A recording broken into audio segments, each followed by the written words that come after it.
مقدمہ مؤلف الحمد للہ رب العالمین والعاقبۃ للمتقین ولا عدوان الا علی الظالمین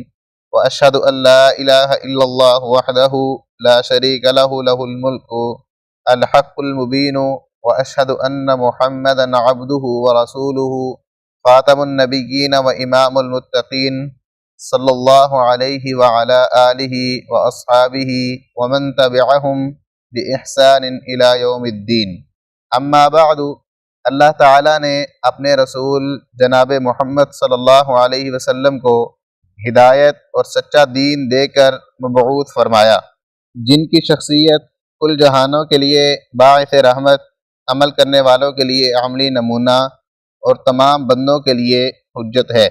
اللہ رب العزت نے آپ صلی اللہ علیہ وسلم کی ذات بابرکت اور آپ پر اتاری گئی کتاب و حکمت یعنی قرآن حکیم اور سنت مطہرہ کے ذریعے ہر وہ چیز واضح فرما دی ہے جس میں بندوں کی خیر خواہی اور ان کے دینی و دنیاوی امور کی اصلاح ہے، جن میں صحیح عقائد، درست اعمال، اخلاق فاضلہ اور بہترین آداب شامل ہیں۔ اور رسول اللہ صلی اللہ علیہ وسلم جاتے ہوئے اپنی امت کو ایسے روشن اور صاف راستے پر چھوڑ گئے ہیں جس کی راتیں بھی روز روشن کی طرح چمکدار ہیں۔ اب وہی اس سے بھٹکے گا جو بذات خود ہلاکت کا متمنی ہو۔ تو اسی منہج پر آپ صلی اللہ علیہ وسلم کی امت کی بزرگ ہستیاں حضرات صحابہ رضی اللہ عنہم و تابعین رحمہم اللہ اور ان کے سچے پیروکار اسی رستے پر گامزن رہے، جنہوں نے اللہ اور رسول صلی اللہ علیہ وسلم کے احکام پر لبیک کہا، سو وہ پابند شریعت رہے اور سنت مطہرہ کو مضبوطی سے تھامے رکھا، عقائد و عبادات اور اخلاق و آداب میں ان کے متبع رہے۔ چنانچہ یہی وہ صاحب نصیب جماعت ہے جو مسلسل حق پر رہنے والی قرار پائی۔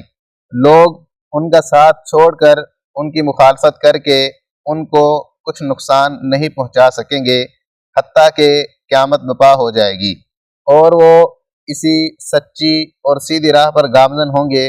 اور الحمدللہ ہم انہی حضرات کے نقشے قدم پر چلنے والے ہیں اور ان کے اس طریقہ کو اپنائے ہوئے ہیں جس کی مؤید کتاب اللہ اور سنت رسول صلی اللہ علیہ وسلم ہے۔ جہاں تک یہ بات ہم اللہ رب العزت کے حضور شکران نعمت کے طور پر ذکر کر رہے ہیں، وہاں ہر صاحب ایمان کو یہ نصیحت کرتے ہیں کہ وہ اس راستے کو لازماً اپنا لے۔ ہم اللہ تعالیٰ سے دعا گو ہیں کہ وہ ہمیں اور ہمارے مسلمان بھائیوں کو دنیا و آخرت میں کلمہ توحید پر ثابت قدم رکھے اور اپنی رحمت کو سایہ فگن فرمائے۔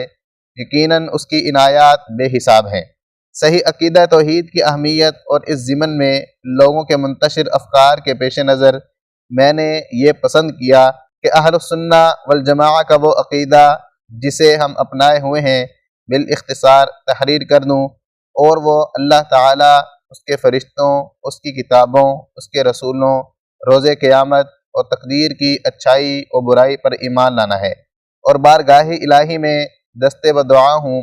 کہ اس عمل کو صرف اور صرف اپنی رضامندی کے لیے پسند فرمائے اور اپنے بندوں کو اس سے استفادہ کی کما حقہ توفیق نصیب فرمائے۔ آمین۔ محمد صالح العثیمین۔